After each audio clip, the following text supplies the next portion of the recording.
Hey, once again, this is Robert with Clean Pool and Spa, and in this video we're going to be troubleshooting if air bubbles are going back into the pool. Alright, so I have the pump motor on here.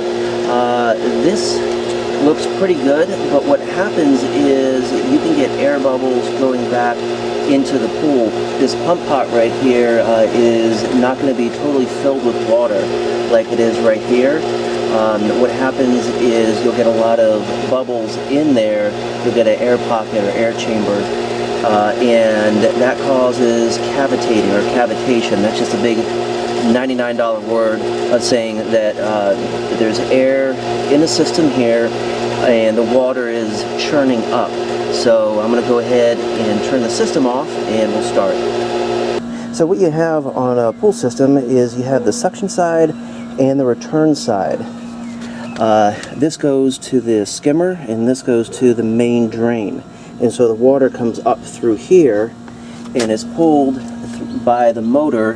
You have the motor here and you have the impeller in the pump housing right here, and then the rest of this tubing, and then the filter, and then on down here is the return side. So what we're going to focus on today is the suction side, because about 99% of the time if you have air in the pump pot, it's on the suction side. It's about from here back. So that's where we're going to focus today. So the first thing that you want to look for is the lid. Be sure that that's in good order, there's no cracks or anything else like that. If it's broken, go ahead and replace it. Also the O-ring inside the lid, as with any O-ring, if it's broken or ripped or anything else like that, go ahead and replace it. You can also get some Magic Lube, put it around the O-ring to give it a good seal. Next is the surface area, and the locks right here, be sure that that's free of any kind of debris. You want to look for any cracks in the basket, in the pump basket. If it's cracked, go ahead and replace it. These are normally around $10 to $20 depending upon your system. Next is the impeller, which there's a hole right here in the impeller.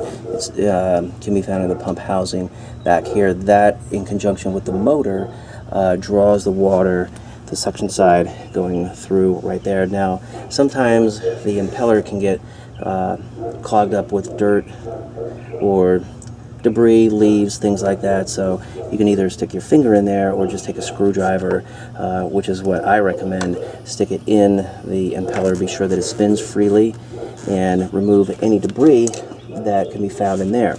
Now, there's a couple unions that you need to concern yourself with. One is right here. This has a nut or a collar, whichever one you prefer. You can go ahead and spin this and just pull this part away. Now, there's an O-ring that sits in here. Obviously, again, with any O-ring, if it's broken or damaged, you can go ahead and replace that. Also, the one on top of the pump housing as well, go ahead and check that.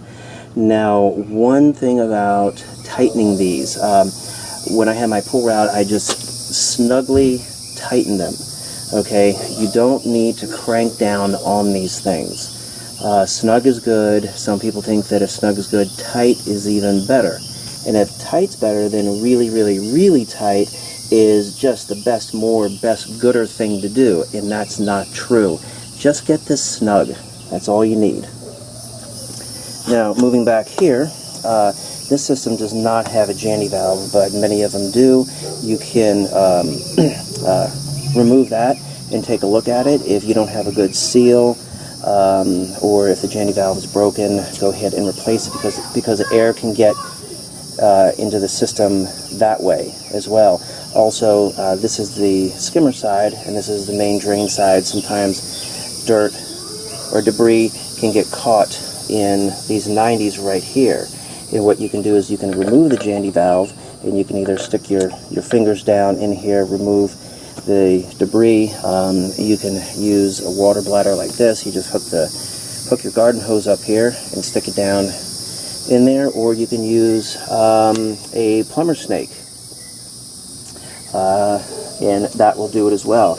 Now, this particular system just has a kind of an old-fashioned valve right there, and this pump pot was cavitating, so what I did was I removed that valve and replaced the O-ring. The O-ring had completely disintegrated from this, and this was also leaking down here, so just this little guy right here was causing the system, the pump pot, to cavitate.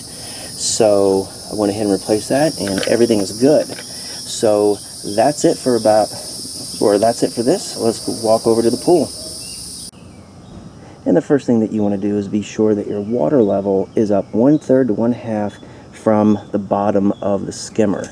Anything less than that, and you're going to draw air into the skimmer. Anything more than that, and you're not going to get a good flow of water in the skimmer. Also, the skimmer weir, which can be found, this little door right here is the skimmer weir, and be sure that's in good working order as well. If it gets stuck in the upright position, it can restrict the water flow going into the skimmer, and this area just fills with air, and it'll draw air into the system as well.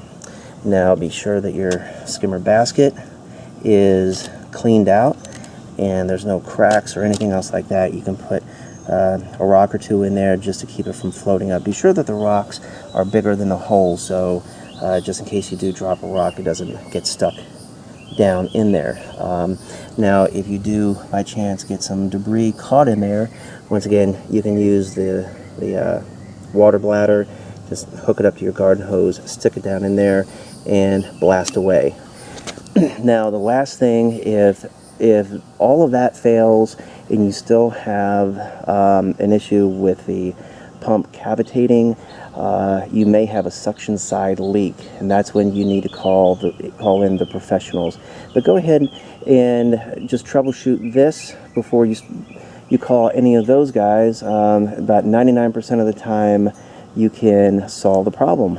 So I'm Robert with Clean Pool and Spa. Please check out the description box below. Link to my website, cleanpoolandspa.com. Lots of great information over there. Like, subscribe, and comment here. It's a beautiful day in Florida, and I am out of here. Be safe. Happy swimming. Bye.